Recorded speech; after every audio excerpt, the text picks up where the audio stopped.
What do you get when you combine a seasoned attorney, a woman who's navigated her own reinvention, and a coach who helps women weed out self doubt so they can finally bloom?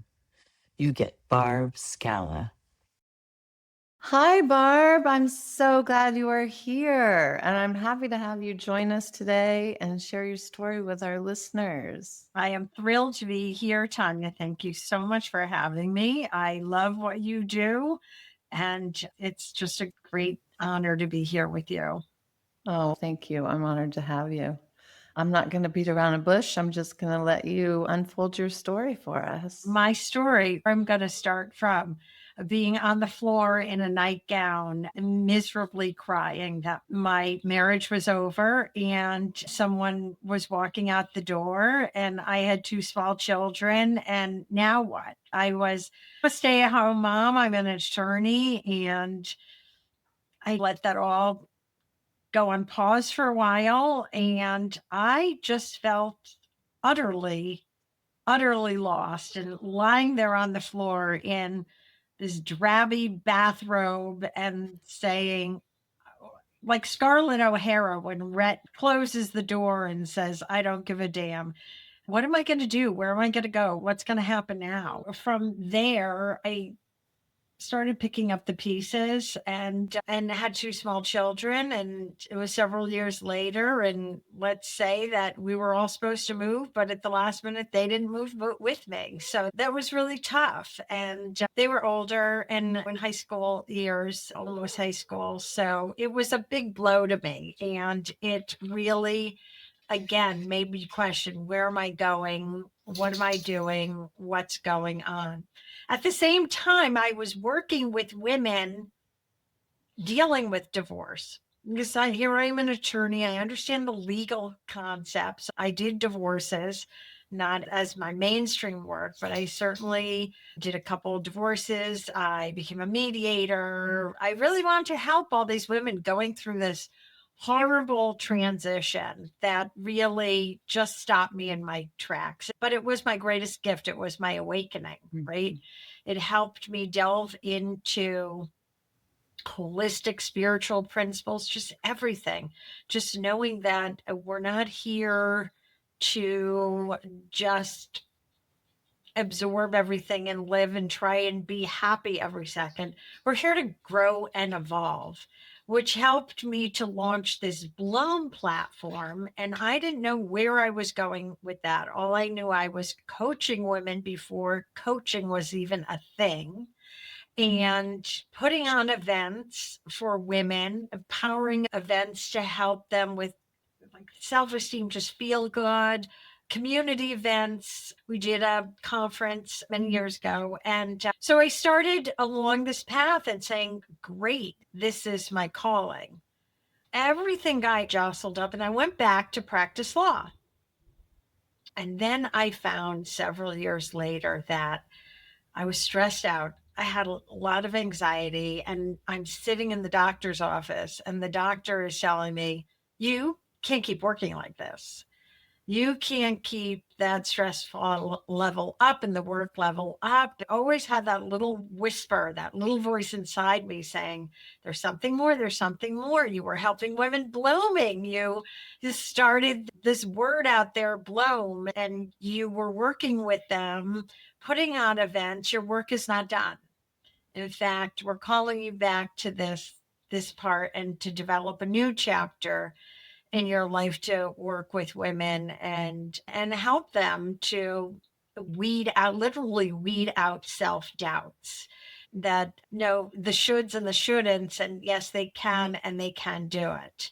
And I'm helping them to align with what they're calling, and I call it their highest level of service. I'm sure I didn't coin that, it's out there. But when we align with that higher level of service, not in terms of a career or a job, but as a calling and as creating impact, that's when the magic happens.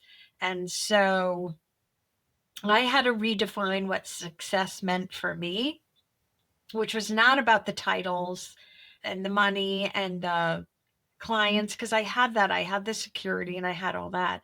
I had to really deep down farther and figure out how do I want my life to be. And I came across three I's, and that would be I want to create meaningful impact.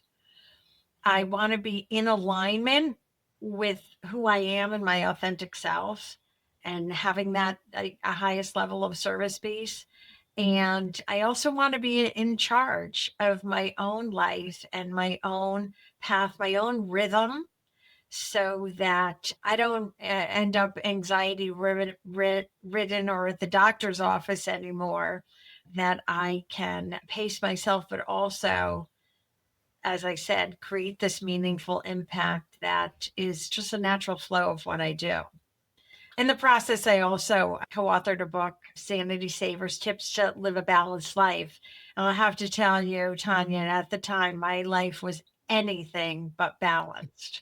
After a divorce and the kids and everything in my world went upside down and inside out, here I am helping this wonderful woman in my life, Dr. Dale Adkins, with this book, Sanity Savers Tips for Women to Live a Balanced Life. And you feel imposter syndrome, just like every pore is saying you're such an imposter. But that's what I basically help women with. They feel like imposters. And these, Tanya, are accomplished, high achieving women too, that discredit what they've done, what talents they have, what they have the potential to do to bloom, so to speak. That's the juicy part that I love to work with. I love that. Yeah, I think I experienced a similar thing when my husband decided he wanted out of the marriage was, what the hell am I going to do now? How am I going to how am I going to keep this all together? And I think digging deep and going inside and realizing that what I wanted before when I was married and what I actually wanted now post divorce was very different. And making those shifts becomes really empowering because you come back to yourself Yes. in a way that can be really beautiful if you are just willing to move through the hard parts, right? Because it's hard. You're grieving, you're going through all of these things, and you're trying to raise two young kids. How old were they, by the way? During my divorce, like 8 and 10, and then it Wow. was like 16 and 14 when I moved. And yeah, it was devastating. It was a really tough time for me. It was a really Yeah. tough time where I questioned everything. I questioned everything. And Yeah. I didn't want to go back to practicing law. Yeah. Uh, but something told me this could be good for now. And it wasn't a wrong move by any means. I'm just Right. glad I listened to that little whisper so I wouldn't just stay there, because I was saying, okay, like, this isn't all there is there. And Yeah. no, I asked that question and the answer kept coming back. There's something more. And I'm vocal out there about that something more. I talk about that something more. And Yeah. many times we want to stuff it in a Mm. little container so we don't have to pay attention to it. So we can stay in our comfort zones, which I call the uncomfortable comfort zone. It may be a place we know and we default to, but it's going through that fear zone. And I know I've combated fear and anxiety attacks. And the only way I did that, yes, a lot of different ways helping me, therapy, reading, spirituality, but there's no way through to get on the other side of it, but through it. Yeah. So I just had to keep telling myself, okay, I'm not going to listen. I'm not going to listen to that side of my brain that wants to be the naysayer, that wants to tell me I'm not good enough, that wants to tell me you're not worthy. And by the way, these are the exact words that I hear from women I work with. they'll be creating a business, they'll be in a business, they'll be credentialed, and I'm like, what is getting in the way? And they will literally say, I've heard it said over and over again, I don't feel I'm worthy. Hmm. I feel like a fraud. I feel like I'm going to be judged. I feel like I'm, yeah, not good enough, not smart enough. Who am I to do this? And we work with that. We work with, Mhm. where is that coming from? And it is not the truth. Yeah, it's true. A friend of mine said to me yesterday, actually, we were on the phone. He's a guy I went to high school with, and we actually did our freshman year of college together too in New York. And I was telling him a story. I don't know what it was about, but basically I was like, I was afraid people would judge me. And he goes, people will judge you. Who cares? Yes. Who cares? You're going to be judged for anything. There's always going to be someone who's judging you. Yes. But you don't have to listen to that. You don't have to pay attention to that because there'll always be naysayers, right? There'll always be haters, as they say. And yeah, I think we just have to let go of that stuff and Yeah. realize that when we are standing in our alignment and we are standing in our own personal power, the people who need us and want us will find us, right? Because Yes. they need and want what we have. And I think the imposter syndrome thing comes up because it's fear-based, like you said, and I think fear, somebody recently said to me, it's an inch deep and a mile wide. Just dive in. And um, I don't listen to them, but I hear them, and when I hear them, I always say, I call them in for tea. "Let's have tea. What do you have to say to me?" Oh, I love And communicate. What's going on? yeah, so it happened when I started my business when I was living in San Francisco in 2008, and those little demons were talking in my brain, and I said, "Come on in. What do you got to say to me?" And they were like, "You never finish anything." And I was like, "Yeah, there's some things in the past that I haven't finished, but that's because when I walked down that path, I realized I didn't want it enough. I didn't like I wanted to open a bakery in Minturn when we lived in Vail, and I was like, "Wouldn't it be fun to open a bakery right here and have a little coffee shop, and I'll make all the baked goods and blah, blah, blah."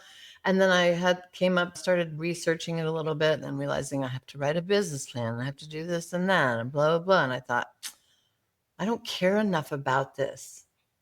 Do it," And right? And so I was like, I'm glad you articulated that way because I have a similar experience. So, in yeah. between the divorce and going back to law, I was on local TV all the time. I have to really look back for a span of 2 to 3 years, doing a food blog and doing food and recipes and everything on TV, on local TV here.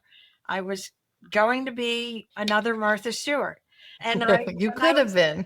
I was going on gung ho from that. I got some cooking things, some workshops, different interesting things that I was doing. But I'm like, what am I doing? What am I doing with this? Am I going to cater? Am I going to do a cookbook? Am I doing cooking classes?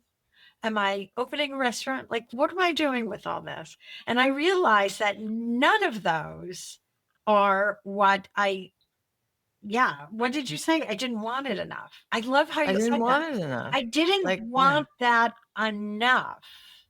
I think I was just the whole glamour behind it, but I didn't want it enough. So Well, and if it's coming easily, you're thinking maybe I should just lean into this. That's not always a reason to say yes. no, I say something that's a little controversial, and I say it's not all about your passions.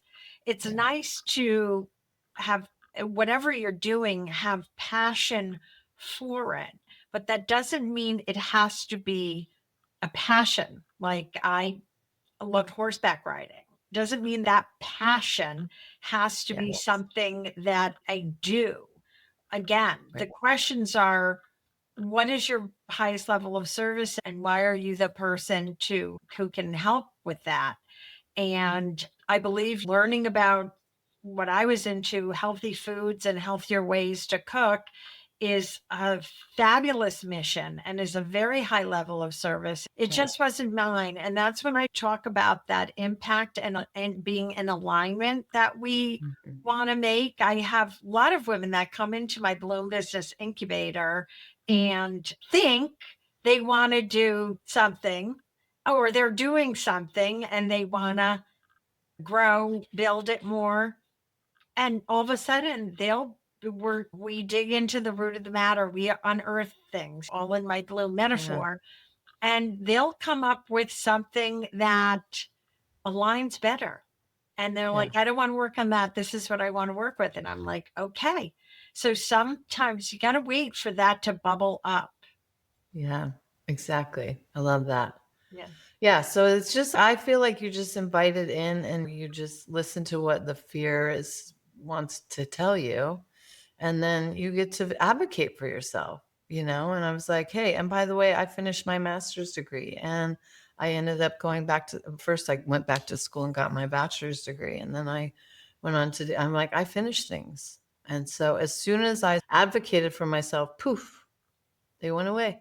Yes, there's a lot of untruths that we tell ourselves. I was talking to the incubator where I gather women just this morning, and one of them, I was like, you are the real deal. You know, when imposter syndrome rears its ugly head in us and that starts talking to us, and I was like, you are the real deal. You went through this journey. You can help other women through this journey. And please write it down now on a sticky note and put it all over the house. And she was like, you're right. Because that egoic part of our mind wants to talk us down from things and tell us untruths. And what's amazing, Tanya, is you didn't believe that. Yeah, there were things you didn't unfinish. I can do that too. But does that mean, that? But is that the truth? That's not the truth, Not right? the truth. It's just like when you say, oh, that person's crazy. That's not the truth. These broad statements about something, nothing like that is the truth. So we have to dig down and find out what the truth is. And most every time there's something within us where we can bloom. And maybe we've been, again, stuffing it down so deep, we're not even letting it sprout and see the light of day. Yeah. Yeah. I think that was part of the gift of my divorce, was getting to go deep again and rediscovering what I really wanted to do and what my truth was in that. And I did this with the podcast. I woke up one morning, I had all the equipment, I hadn't moved on it, I hadn't even opened the equipment. I think I've told this story on a different podcast. And I woke up in the morning one morning and I was looking at it and I was like, who the hell do you think you are starting a podcast? I was like, oh, there you are. As soon as I said that to myself in my brain, I thought, you see, that's the talk. Who am I? Who am I to do this? And I was like, here we go. I use the Mel Robbins technique where she goes 5, 4, 3, 2, 1, count it out and go. Right. And I was laying in bed and I was like, 5, 4, 3, 2, 1, here we go. I got up, I unpacked the boxes, I started researching how to do it, and I was off to the races. But it was like that moment where I recognized the fear. That voice that said, and I was like, oh, you sneaky little punk, I see you. That fear thing comes out of the woodwork and sometimes we don't recognize it. But when we do, we can have tools to work with it. And you had a tool of counting backwards and see how amazing that can go. Just a simple little technique or breath work or journaling. Or I will write a statement down that I'm thinking. I don't necessarily write the statement, but I do write down what's the truth. And then I start just letting my hand go on the paper with a pen. And sometimes it could say, oh my gosh, we got to go to the grocery store today. But most of the times it's saying, yeah, that is not the truth. And here is the truth. I love that. I'm going to do that. I get so much inspiration from my guests. I'm always like, okay, I'm going to incorporate that. What is the truth? I'm going to do that as soon as we get off this podcast call. And if you really ask, you'll come up with some neat stuff. One day I came up with you are this, you are that. You've like a long laundry list that I look at every day.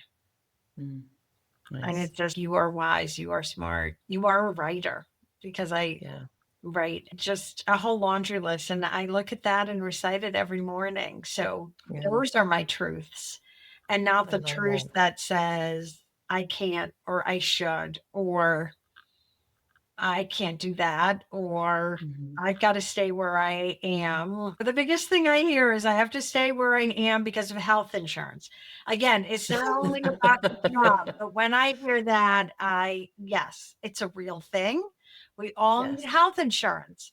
But when people can get on the other side, they look back and they say, I just had to understand it. Everybody, my employer always used to pay for health insurance. Now, as an entrepreneur, solo business owner, or solopreneur, or a woman in practice, I realized that there are things about health insurance. Now, I know those laws are changing, things are going out there, but certainly we don't need, just like I liken things to relationships, because I've had Yeah. some different relationships in my life, and I'm like, don't stay with someone just because they might drive a nice car or have a roof over, or do these things. That's not why we want to stay with people. We Right. want to stay because it's a great match and it's great synergy and it's really beneficial to our lives. Just like we don't want to stay in a relationship with a company or a job or something that's literally soul sucking or anxiety ridden, that it's, Yeah. we're not in that flow of abundance and well-being. And that's one of my mantras Yeah. lately, just be in the flow of abundance and well-being. That's a good one. I love that. Yeah, it guides you Uh, to good places. yeah. I remember something Jay Shetty said, another great person to get information from.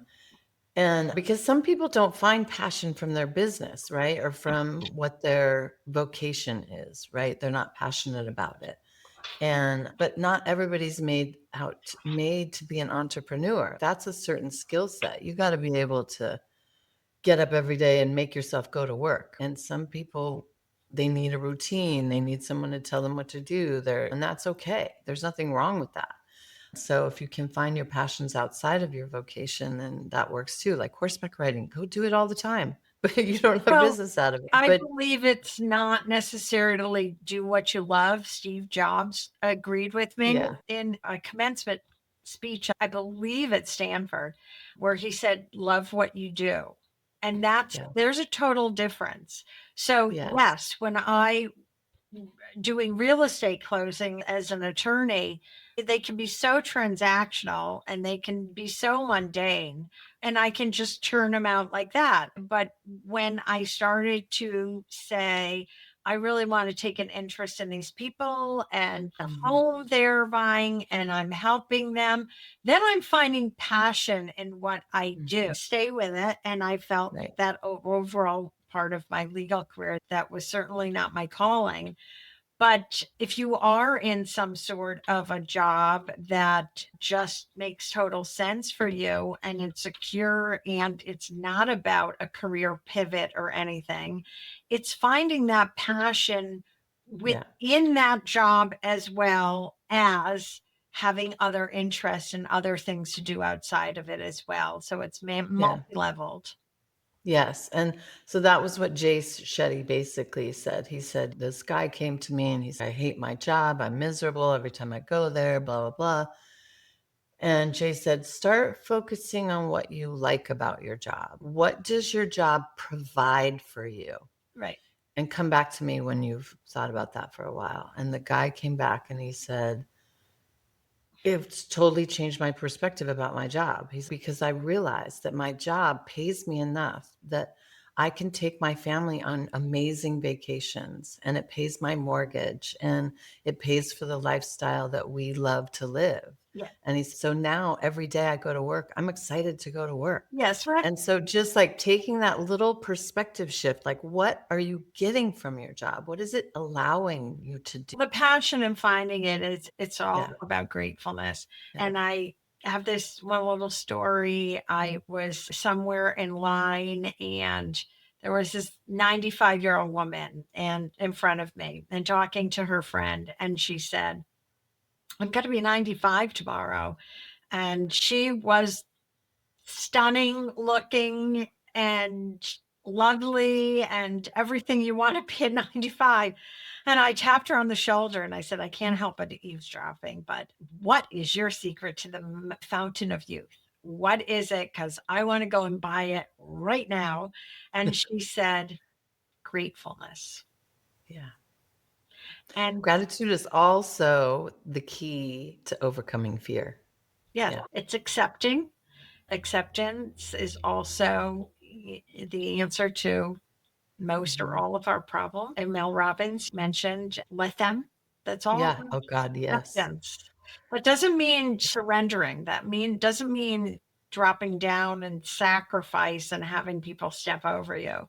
That means just accept. If there's naysayers out there, okay. Yeah. They're going to do that's fine, but that's their perspective. Again, that's not the truth. The beautiful thing about her let them theory is it's all about reclaiming your personal power. Yeah. What people don't understand if they've just seen the title and people just say, oh, just let them. It's not just about let them. It's also let me. Let them talk. Let them complain. Let them gossip. What do I'm going to do with my personal power? Yeah. I'm not going to participate in the complaining. I'm going to leave when they get like that, or I'm going to eliminate these people from my world because I don't want to be caught up in that low vibration. So it's really more about your personal power and not getting swept up in somebody else's because judgments or naysayers, because that's more about them. It's not personal. It's about them. It's not about you. Exactly. And you don't know what story they're writing or what they're Right. coming from. So that brings Yeah. me to the framework that I totally work off of, live off of, and that's my C's for success. And that is the acronym for Bloom. So B is for believe. And I've evolved with these because it used to be positive. Okay, that's great. Be positive, telling people what to be while they're B. But when we believe, it's the one choice that changes everything.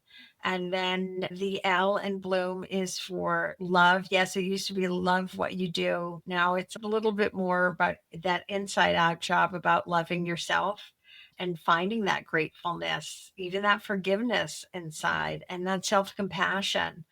And when we have self compassion, we're not going to worry so much about financial things as much as our overall well-being, which is the definition of redefining success, is to what is that holistic approach. The O is for the first O is for own your power, which you were just talking about, really owning your power and understanding that you do have power. Everybody does. And really owning that, and then optimizing our energy and knowing what identifying and understanding what drains us, how we can move away from that, because that is not in the flow of abundance and well being. We want to be in alignment so that we can go forward every day and get up and be excited to make a difference in this world. And then the M is for it used to be move forward, but I've redefined that as well into manifest. And I don't describe that as being buoy or magical. I describe it as taking action and moving forward. And just like you said, I was going to do a podcast. I counted backwards and I got up and did it. That didn't just happen by magic. That happened with a lot of intention and creating a new neural pathway in your mind in your brain, as neurosurgeons say, to walk a different path, being within your power and manifesting. And I like to say that it's not something believe. Okay, I believe. Okay, now love myself. No, it's something we circle through all the time, these seeds for success. And the first time we're going to go, yeah, okay, I believe this is possible. I could do a podcast. Okay, all right. Okay. And then The first one, you're like maybe deer in the headlights or something like that. So then you count backwards and then you do it. And then the next time you spiral, you're going to spiral up. You're going to Right. spiral into, okay, yes, I believe that. And now I believe I can really help people.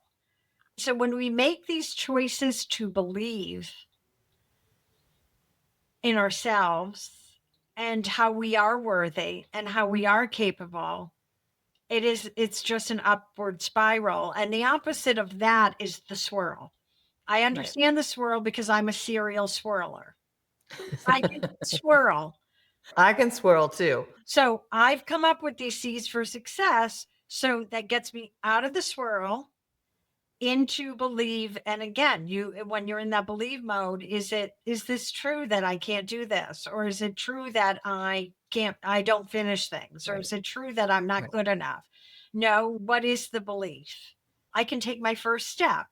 And so that gets you out of the swirl and gets you into the spiral. And the spiral is good. You want to spiral up. So I raised my children with writing in our gratitude journal every night, 5 things. And my son would come up with kind of the same things. I love fishing. The next night, I love fishing. Whatever he loved baseball and fishing and things like that. So I was like, that great. It could be the same thing. Just that imprint of always being grateful, and in that cycle of forgiveness and gratefulness go hand in hand. For sure. I do write before I go to bed every night, what I'm grateful for. And when I wake up in the morning, I say, what are my blocks to love? And universe or source or whatever you believe in, you're in charge today, not really me. And how can I see the miracle in today? What is the miracle? Help me see that miracle today. And every day there's a miracle. Yeah. And it's such a joyful way to live. I'm also going to say something controversial. I don't believe you can be happy. Happy is something that comes and goes, because if somebody dies that day, you're not happy. You're not happy when a loved one dies. You're not happy when your car gets hit. You're not happy when your beautiful vase breaks on the ground. You're not happy. You can be angry. You can be sad. You can be mad. Those are all emotions.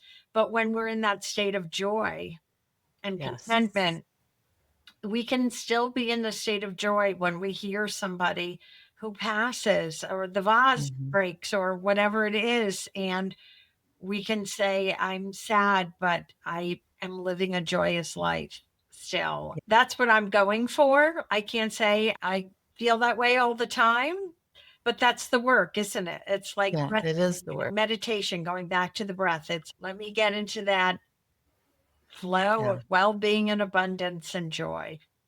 Yeah. I agree with you about happiness. I don't think that's controversial at all in my book, because I think happiness becomes this thing people chase externally. Yes. And that joy is something that comes from the inside. I think you're absolutely right. Because even on the day that somebody passes, or the day you've broken your vase, when you walk the dogs, like I walked the dogs 2 nights ago, and it was the most glorious sunset, stunning. And I was just gazing and so joyful and so grateful for that sunset. And in fact, I walked backwards on the way home because I wanted to keep looking at it, and it would be at my back. And I kept turning around and making sure I wasn't going to hit anything, but I just wanted to take it in even more. And so you can experience joy even in the darkest moments. And most joyful moments are free like that. That was absolutely free, and that was a total gift. But the thing is, you're opening your eyes and you're awake to it and you notice it. Or the same person, yes, they could say great sunset, but it won't give them that being immersed in joy. So I know you embrace that because you've done the journey. You have a journey. You're still on your journey. Yeah, it's always a journey. It's not about where we're going, right? The destination is never going to make you happy when you get there, right? It's the journey. You've got to enjoy the journey. It's about being conscious in the inside out job and not listening to all the things that want to block us from that stream of joy, that stream of love, that stream of worthiness, that worthy word that I hear over and over again. And again, I'm going to repeat myself. Accomplished, high achieving women are in that bucket. I'm still struggling with it, honestly. Every time you say it, I'm like, yeah, I'm still working. I look good on paper, but that's why I'm into the work I am, because the cornerstone of everything I do, that cornerstone, like in Roman, the bridge, that one stone, and it's value. We are all valuable, and if we value ourselves, then quite frankly, that's when we bloom. Yeah. That's when we bloom. Yeah.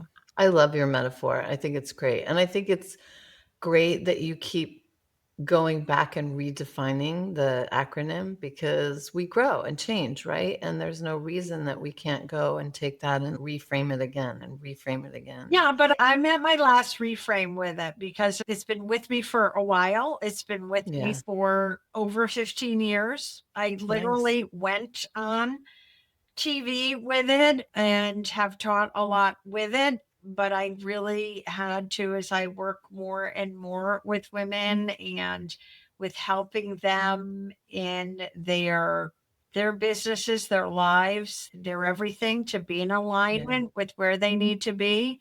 I said, there's a few things I want to change about these seeds for success. And that believe, love yourself, own your power, optimize your energy, and manifest are They're spot on. I don't think they're going to change. I'm sure they're really spot on. They're really spot on. good. But I love that you embraced. And you know what? I sat one day in a coffee shop and they just all came to me. And then I made a whole sort of deck of cards that I just keep to myself. Maybe I'll launch that too. That just, why are you keeping it to yourself? I don't know. I have to, yeah. And there's so many projects I have going. But I'm like that. Good. But I do bring them out at women's events, and I say we can do them now if you want, if we have a second. And then we got time. Okay. This is my show. We can go as long as we want. Okay. I just put something. You're there. Not necessarily. It was a box of milk. I love it. So you had it made into a beautiful No, I didn't. thing. That's just a card, and then I styled each one. Now these are based on the old ones, so I have to update these. That's the only thing. Yeah. But I will bring them to events, and then people will pick them. You could be selling these. I want a deck already. I don't know what they say. I've never brought this out in an interview. Tanya, your energy is just bring this out on me. Okay, I'm gonna tell me when to stop. I'm going to put some down and you just tell me when to stop.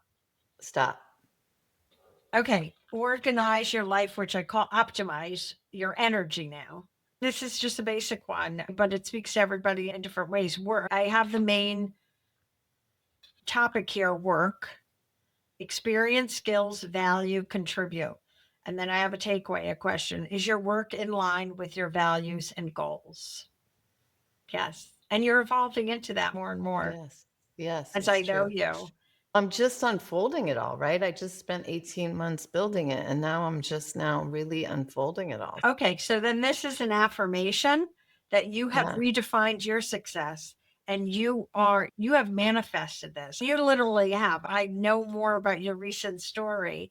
I've been getting to know you, and your line is in work with your values and goals. So this is a total affirmation that you have totally done. You made it happen. You manifested it. You did it.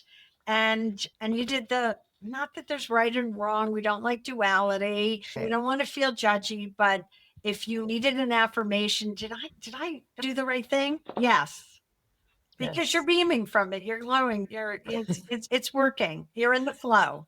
Yeah, I'm trying to be in the flow, except when I get in my car in LA and there's traffic and I'm like, rawr. And then last time I had chilled my road rage out for years in Charleston. I was like, finally, I was like a calm driver. And then I was like, okay, what do I need to learn so that I don't have to be like this in the car in LA? And then I came back home and I had jotted a note down from a friend and basically the serenity prayer, right? And she was like, because she had told me something and she's just remember what to let go of the things you cannot control.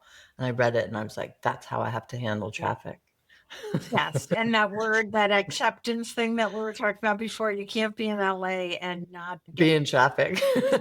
in traffic. So it goes with the territory. So you Yeah. make the choice. I just have to reset that because I'm like, why do I feel this here? Yeah, because it's It's traffic. a lot. And I Yeah, haven't been it out is. there for a while, but I do know it's like super duper trafficy. And I hope you find joy in that.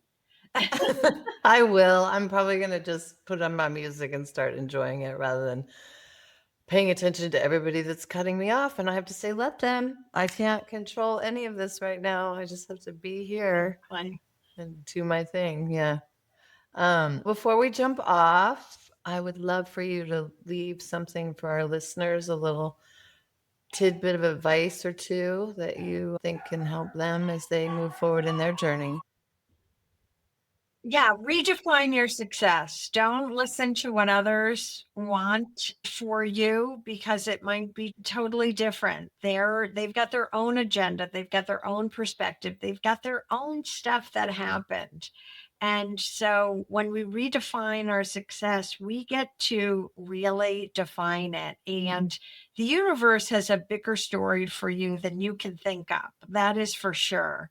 And when we can focus on what we want, the direction we want to go in, our evolution, how we can be of our highest level of service, we really get that energy to help us along our path. So it's an inside out job. I guess that's what I have to leave you with, that women can, I like to say I'm the pre-business coach because you can go and pay for a lot of marketing plans or something. But if you're not aligned with what your service is, what your mission is, what your vision is, then you can spend a lot of money and go in the wrong direction. And then those are the women that say, I'm scrapping all that and I'm working on this from now on. And I'm like, okay, because they uncovered those shoulds and shouldn'ts and then found something in there that was a yes, I can, or there's something more, or they're calling, whatever you want to call it. The shoulds have definitely got to go. My mom loves to tell me what I should do, and I say, please stop shooting all over me. And then sometimes I catch myself doing it. I'm like, okay, stop shooting on yourself. Exactly. Yeah. That's a great piece of advice. And Bloom with Barb. I love that. And if anybody's interested in blooming with Barb, all her information will be in the show notes. So you can find her on her platforms. And bloomwithbarb.com is a really easy website to remember just off the top of your head. So Yeah. And when they go to my pleasure. website, they can download my free starter kit, which I say cultivates clients and builds confidence and gets that impact and everything. So it's the seeds for success. It's a nice prompt journaling exercise that you can do on those 5 seeds to really dig a little deeper. Okay. I'm going to do that myself. Good. Like all the other things that you shared today. Thank you. All right. Thank you for being here. So honored to have you on the podcast, and I appreciate you. Really do. I'm so excited. We're going to meet in person soon. I know we are. I'll see you in Santa Fe for sure. Exactly. All right, Tanya. Thank you. Really, I so appreciate being on with you today. Yeah, thank you. Have a great rest of your day. Okay. Thank you. You too. Bye.